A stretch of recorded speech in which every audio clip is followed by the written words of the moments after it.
হুগলির আরামবাগের জনপ্রিয় স্টাডি সেন্টারের উদ্যোগে রবিবার পড়ুয়ারা উদযাপন করল শিক্ষক দিবস। উল্লেখ্য, শিক্ষকরাই হলেন সমাজ গড়ার মূল কারিগর। ভারতে শিক্ষক দিবস পালন করা হয় 5ই সেপ্টেম্বর। শিক্ষক দিবস উপলক্ষে আরামবাগের স্টাডি সেন্টারের পড়ুয়ারা তাদের প্রিয় শিক্ষককে পেয়ে মহা সমারোহের সঙ্গে দিনটি পালন করল।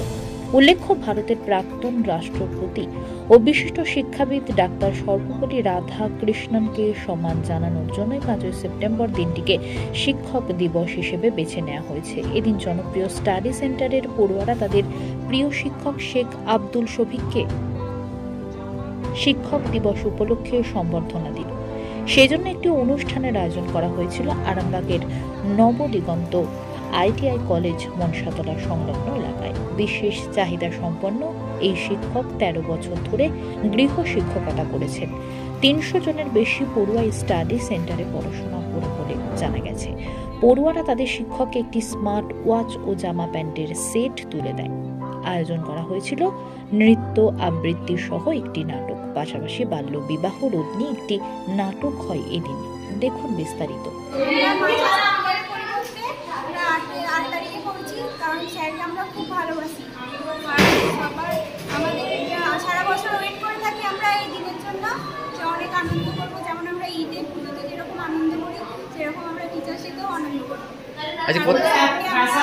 সম্বর্ধনা দিব স্যারকে। আমাদের নাটক হচ্ছে, তারপরে কবিতা, গান, রবীন্দ্রসঙ্গীত, আর আমরা সবাই এখানে খুব আনন্দ করছি। স্যারের নাম কি আপনার? স্যার কেমন, স্যারের ব্যবহার কেমন আপনাদের কাছে? স্যারের ব্যবহার খুবই ভালো। স্যার খুব ভালো করে পড়ান, খুবই ভালো। কি বিষয়ে পড়ান? স্যার হচ্ছে বেঙ্গলি পড়ায় ফার্স্ট, যারা পড়ে না ওদের সাথে ফার্স্ট এবার বেঙ্গলি আর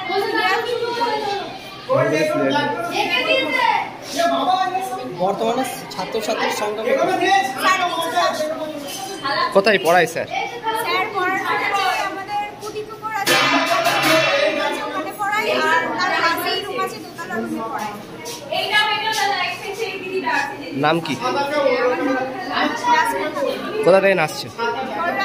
আজকে কোথায় পালন করছেন শিক্ষক দিবস? ITI college, Nabadiganta ITI college. কিসে পড়ো? আমি ফার্স্ট সেম। কোন কলেজের ছাত্রী? কালীপুর। প্রতি বছরই কি স্যার এরকম ভাবে অনুষ্ঠান? হ্যাঁ, প্রতি বছরই আমাদের এরকম ভাবে অনুষ্ঠান হয়। স্যার এরকম ভাবেই করার চেষ্টা করে এবং এই কলেজেই হয় প্রতি বছর। নাম? অনেক সময় ব্যয় করে আমাদেরকে সময় দিয়েছেন। আইসি স্যার মহাশয়কে আমি একটু 2-4 কথা বলার জন্য স্যার।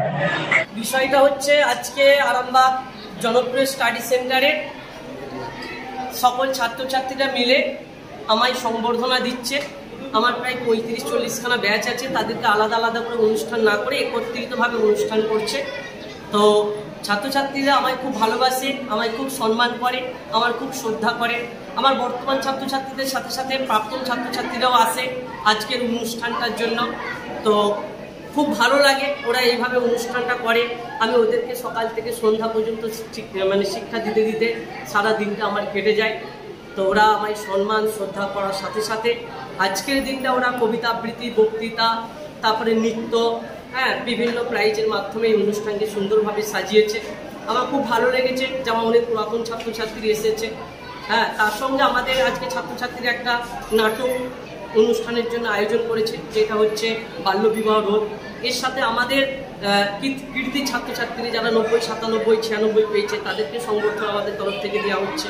আর তার সঙ্গে আমাদের একটা কর্মসূচি আছে, সেটা হচ্ছে বৃক্ষরোপণ, যেটা হচ্ছে যে গাছ লাগাও প্রাণ বাঁচাও। এই আমাদের বর্তমান সভ্যতায় কিন্তু আমাদের দীর্ঘদিন ধরে আজকে আমাদের তাপমাত্রা বৃদ্ধি পেয়ে চলেছে। আমাদের তার নিয়ন্ত্রণের পথ বাঁচতে গেলে আমাদেরকে প্রত্যেককে গাছ লাগাতে হবে। গাছ লাগাও প্রাণ বাঁচাও, সেই কর্মসূচিও আমাদের আজকের মধ্যে আছে। আমাদের বিভিন্ন অতিথিরা আসবেন। আমার ছাত্রছাত্রীদের সাথে ভালো লাগে, এইভাবেই কাটে যায়। এই 12-13 বছর আমি শিক্ষা দিয়ে চলেছি। বলছি স্যার, 5ই সেপ্টেম্বর শিক্ষক দিবস, কিন্তু আজকে একটা শিক্ষক দিবস পালন করা হয়। মেনলি বিষয় হচ্ছে ছাত্রছাত্রীরা বিভিন্ন স্কুল কলেজে পড়াশোনা করে। আমি একজন টিউশন টিচার, তো স্কুলেও তো স্যারেরা আছে, তারা যদি সেই দিন সম্বর্ধনা দিতে না যায়, তাহলে আমার কাছে যদি চলে আসে অন্য ছাত্র স্যারেরা বঞ্চিত হবে। তাই আমি ছাত্রছাত্রীদেরকে উপদেশ দিই যে না, ওই দিনটা তোমাদের ওরাও শেয়ার, ওই স্যারদের জন্য তোমরা ওই দিনটা রাখো। আজকে আমাদের সবাই স্যার দেখা যায় তো আপনিও একজন মানুষ গড়ার কাজ করেন, মানুষ গড়ার কাজ করেন, সেই জায়গায় কেমন লাগছে সেই ছাত্রছাত্রীদেরকে পাশে পেয়ে? আমার ভালো লাগছে, এত ছাত্রছাত্রী আমায় ভালোবাসে, তারা আমার কাছে আসে, তারা আমার কাছ থেকে শিক্ষা অর্জন করে। আমি ছাত্রদেরকে ন্যায় পরায়ণ শেখাই, সঠিক পথের দিশা দেখানোর চেষ্টা করি, তারা আমার পথ অবলম্বন করে চলার চেষ্টা করে। স্যার কত বছর ধরে আপনি পড়িয়ে আসছেন? 12-13 বছর ধরে পড়িয়ে আসছি। এই আরামবাগে কি আপনার প্রথম শুরু হয়? পুরাতন ব্রাঞ্চ নতুন হয়েছে আমার, আমি একটা শাখা করেছি। কি সাবজেক্ট পড়ান? আমি জিওগ্রাফি এবং দর্শন দুটো সাবজেক্ট পড়াই।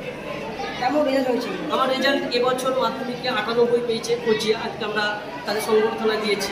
96 পেয়েছে সাদিয়া, আর নীলকমল বয়েজ স্কুল থেকে পেয়েছে আমার কাছ থেকে 97 পেয়েছে। আপনি কোথায় প্রোগ্রামটা হচ্ছে? আজকে আমরা করছি বসন্তপুরে মোড়ে একটি জায়গা, সেটা হচ্ছে নবদিগন্তা কলেজ, তার নিয়ে আমার নাম শেখ আব্দুল সফি। স্যার বর্তমানে ছাত্রছাত্রীর সংখ্যা কত? আমার প্রায় 300-350 স্টুডেন্ট।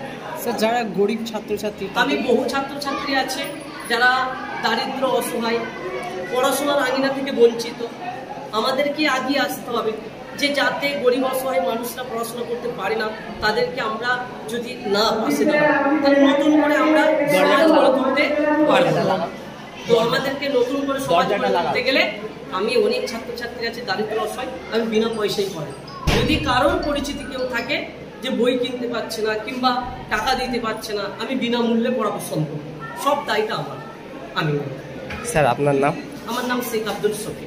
আজকে যে প্রোগ্রামটা হচ্ছে কেমন লাগছে ছাত্রছাত্রীদের কাছে? ছাত্রছাত্রীদের কাছ থেকে এত বড় অনুষ্ঠান যে পাওয়া, এটা আমি খুব আনন্দিত। এবার আমার কাছ থেকে সানিয়া 96 পেয়েছে এবছর জিওগ্রাফিতে মাধ্যমিকে। সানিয়াকে আসার জন্য অনুরোধ করবো আমরা।